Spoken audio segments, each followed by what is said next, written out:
But they're very teachable, like Rick said. You know, he totally confirmed my assessment of all these horses, that they're, you know, they're nice, teachable horses. They're all sound. He's a sound horse, and he's very intelligent, and he does want to be with people. He's just really afraid, and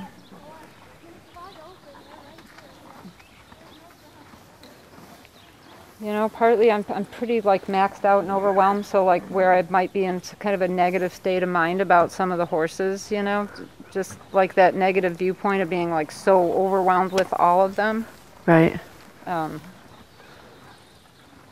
It's hard to focus on any when you have so many you worry about. Well, yeah.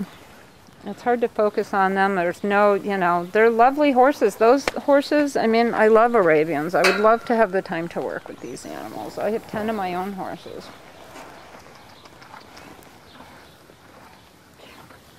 Do you have any idea where they came from at all? Or was all that lost once these dealers got them?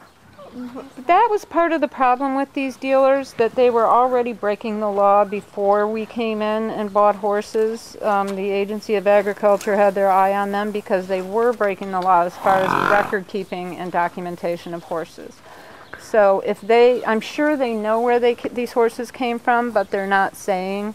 I asked the state vet about it and pressed her to try to get more information, because like one horse we got was a thoroughbred broodmare that was almost starved to death.